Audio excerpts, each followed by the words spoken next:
Здравствуйте, дамы и господа!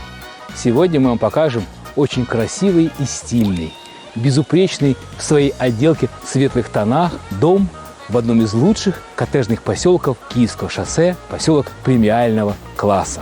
В этом коттедже 5 спален, 2 из них на первом этаже, 5 санузлов, высокие потолки, много мрамора, итальянская мебель и осветительные приборы, есть прекрасный большой участок, замечательная баня и много других прекрасных опций. Приглашаю вас начать этот просмотр.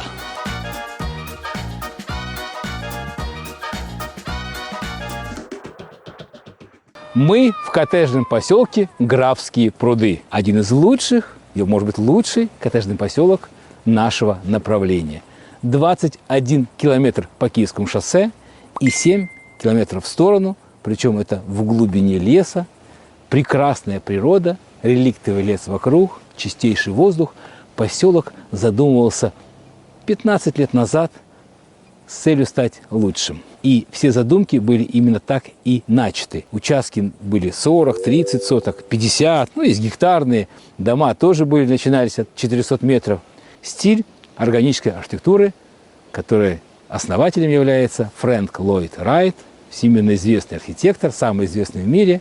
Вы знаете прекрасно эту архитектуру, слияние с природой, органическое сопряжение, домовладение с природой, горизонтально вытянутые дома, широкие свесы, ничего лишнего.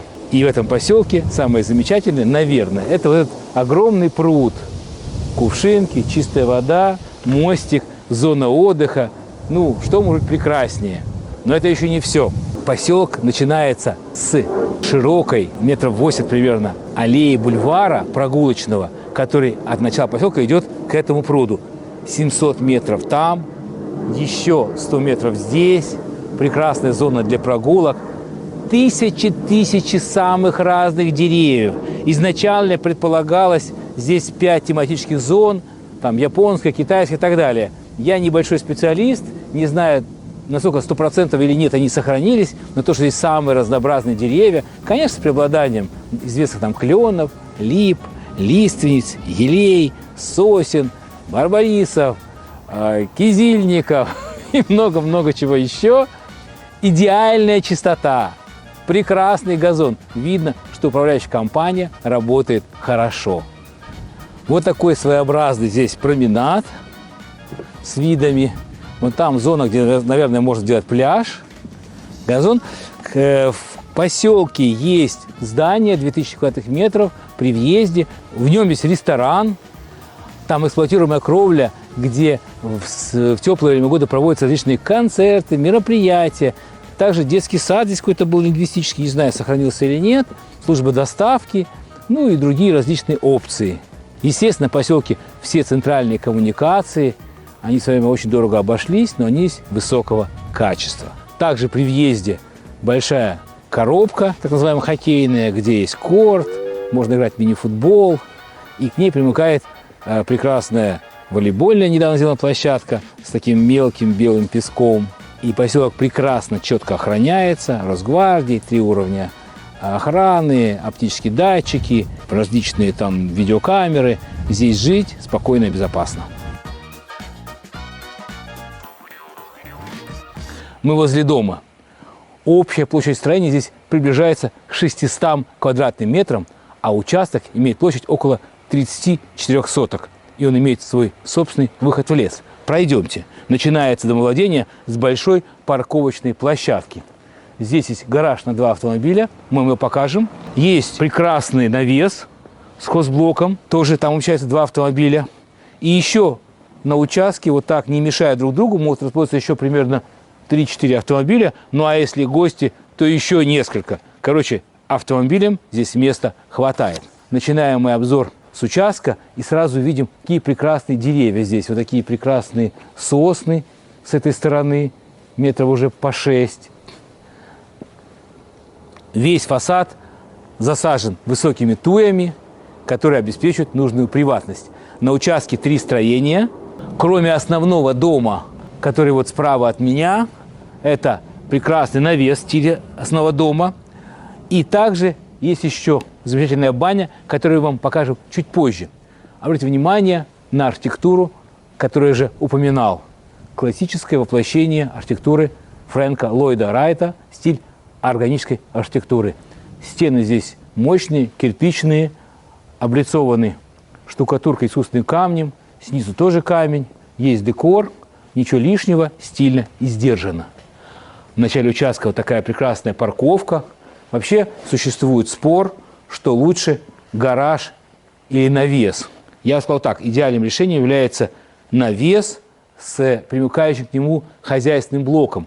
Людям нужно место для того, чтобы расположить, разместить там всякие колеса, какие-то строительные материалы, маленькую моторизованную технику и, может быть, генератор. И здесь такое помещение есть. Пройдемте, я вам покажу. Вот такое помещение площадью 16 квадратных метров за навесом.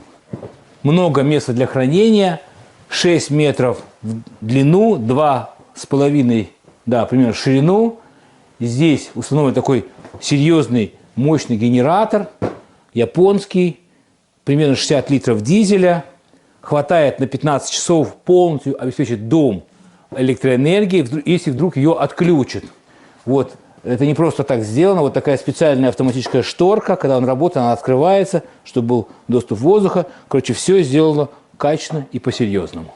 Здесь же за гаражом расположена собственная скважина. В поселке, естественно, центральное водоснабжение, но собственная скважина – важная, необходимая опция. От нее под землей расходится система автополива из нескольких точек и зон. Посмотрите, прекрасный, замечательный газон. Естественно, водой центрального водопровода поливать, ну, как бы это и затратно, и неправильно.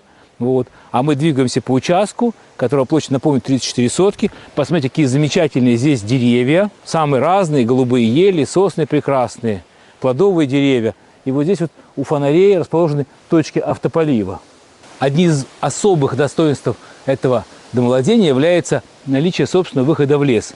Дом граничит с лесом, он идет на несколько километров, и собственный выход позволяет выходить и собирать грибы. К слову, поселок, как я уже упоминал, имеет очень качественную охрану. Эти 3 уровня охраны охраняет там Росгвардия и тому подобные организации.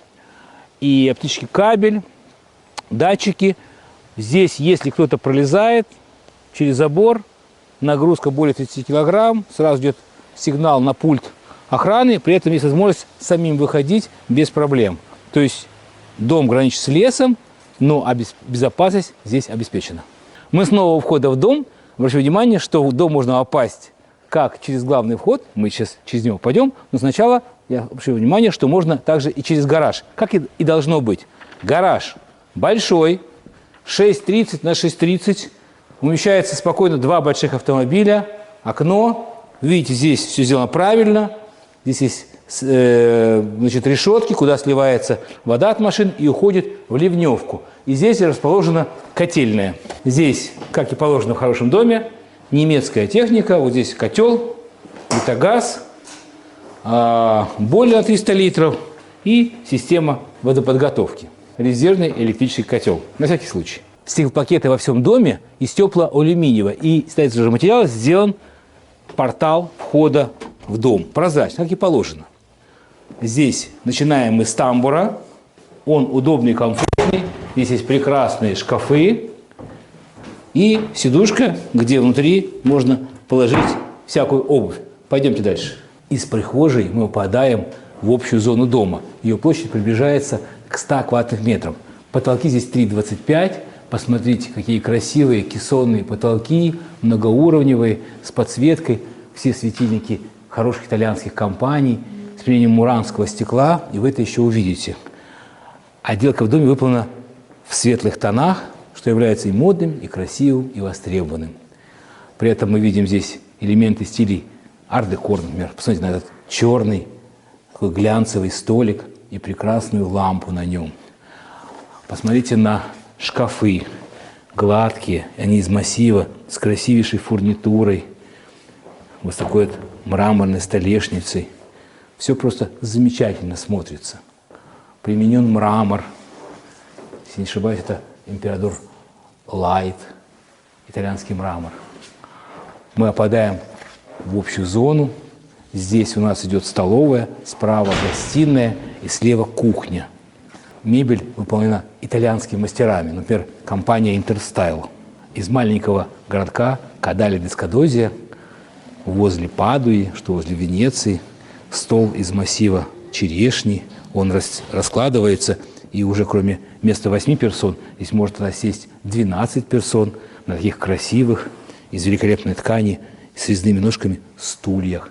Потолки в этой столовой примерно 6,5 метров. И посмотрите, какая здесь уникальная люстра. Слева от меня гостиная. Здесь доминирует диван от компании CTS, тоже элитного итальянского производителя из маленького городка Карате Брианца.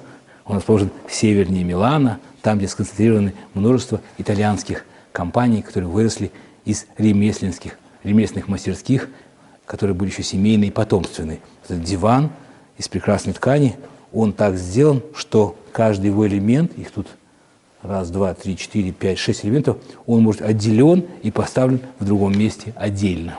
Здесь они вместе, и вся семья вместе с гостями, здесь человек 8 легко умещается, или даже больше, с детьми можно и 10, а можно смотреть, вот здесь вот телевизор, здесь тоже техника хорошая, 65 дюймов, 8 серия с видеокамерой, позволяет играть в игры, связываться по скайпу или зуму и осуществлять все свои желания. Эта техника позволяет. И такая же продолжение. Прекрасная мебель под ним с мраморной столешницей. Обращу внимание на то, что здесь продумана система качественного звука. Мы видим, что телевизор обрамлен, встроенный в стену. 1 колонка, 2 колонка, речевая колонка. Вот здесь сабвуфер. Кстати, здесь разная сложная техника, усилители, которые позволяют звук усиливать качественно. И сзади тоже есть колонки, встроенные в стену. Понятно, что это делается при ремонте с продумыванием наперед. Радиаторы в доме компании Арбония, это известный производитель. А окна мы видим многие от потолка до пола. Вот, например, это окно имеет высоту примерно 5,5 метров, теплый алюминий, и оно открывает виды на окружающую природу, во двор. Это окно и это окно. Встроенные внутрипольные конвекторы обеспечивают необходимую температуру, а мы передвигаемся в кухню. Кухня небольшая, достаточно, но и компактная, но достаточно вместительная. Мы видим здесь прекрасную мебель из массива дерева с прекрасной фурнитурой молочного цвета, искусственный камень столешницы. Здесь, конечно, и техника качественная. Вот от Мили широкая посудомоечная машина, холодильник. Как и должно быть в компании Липхер? Давайте угадаем. Точно, Липхер. Он двухзонный, снизу зона для овощей, а морозилка отдельно. Вот из 3 ящиков. Ну, тоже для семьи достаточно. Интересная деталь. Духовка и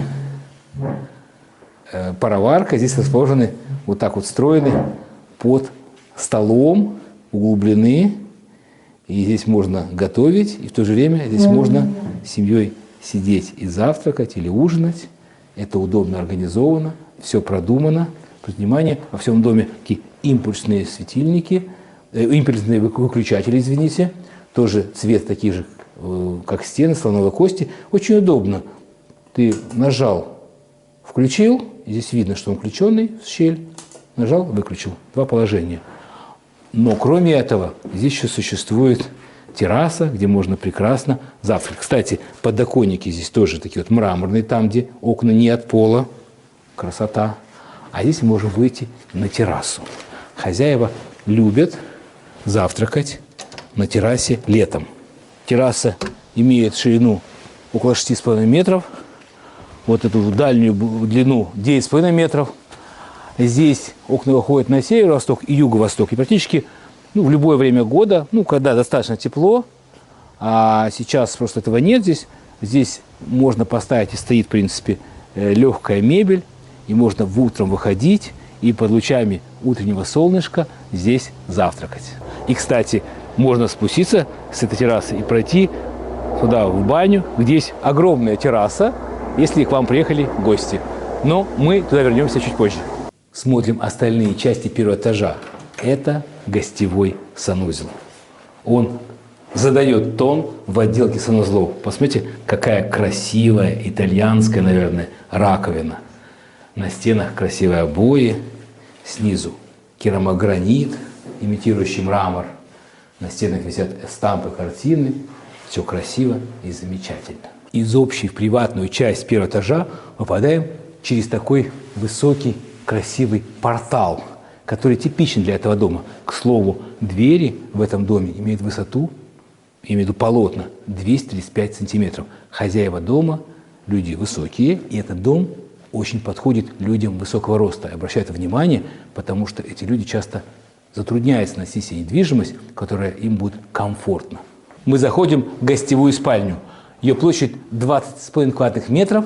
Мы видим здесь также сложные многоуровневые кессонные потолки с подсветкой, великолепную люстру в стиле ар-деко, картины на стенах с итальянским видом, с подсветкой, мягкую мебель, вид на тихий зеленый участок, качественный телевизор с видео, тоже 8 серии, 55 дюймов. Можно заселять гостей, ну или собственных членов семьи, если надо жить на первом этаже.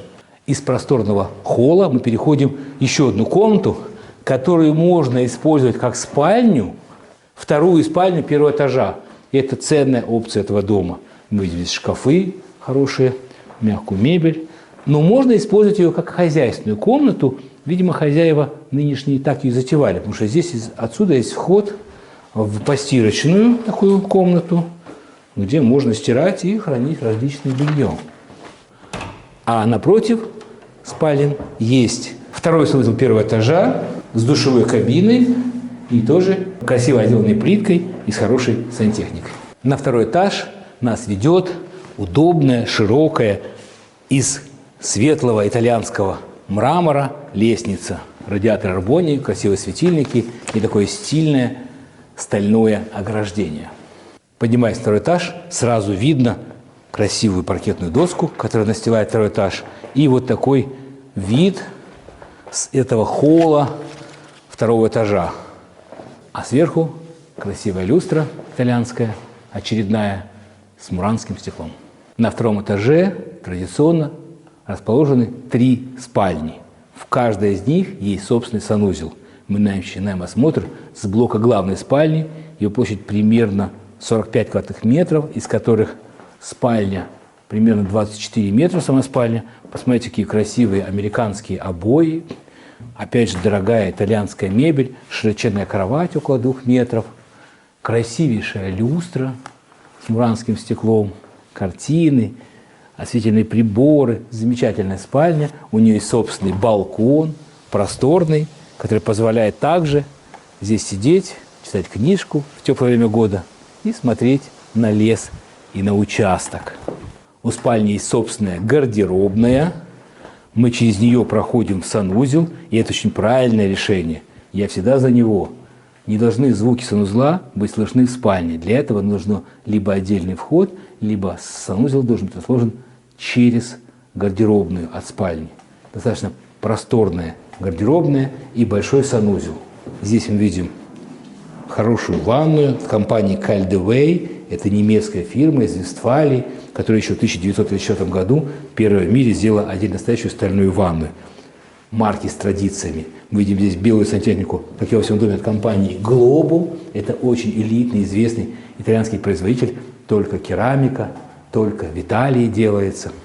Все очень хорошее и качественное.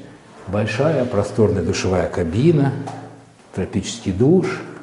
Ну, все как положено. Красивая раковина, опять мраморная столешница Майдадыра. Есть даже такая диванчик, где можно сидеть. И также здесь вид в сторону леса. К слову, и на первом этаже, и на втором этаже, и даже в бане домофоны, которые позволяют удаленно видеть гостя и открывать ему дверь. А мы смотрим еще 2 спальни. Детская спальня, ее площадь 21 квадратных метр. Прекрасные виды, остекление, хорошие рабочие столы, кровати и собственный санузел. Душевая кабина, та же самая система тропический душ и все, что должно быть. Еще одна спальня, 31 квадратный метр, красивые обои, место даже под картину предусмотрено. Здесь две зоны, вот такая как бы зона учебная, может для двух детей. Такой прекрасный стол, сменяющийся уровень подъема. Виды тоже в сторону леса. И здесь тоже собственный санузел. Большая раковина, душевая кабина, унитаз, красивая плитка. Во всем доме система кондиционирования от компании Daikin, самого известного элитного производителя. В каждой спальне, в гостиной 2 штуки, есть вот такие вот кондиционеры.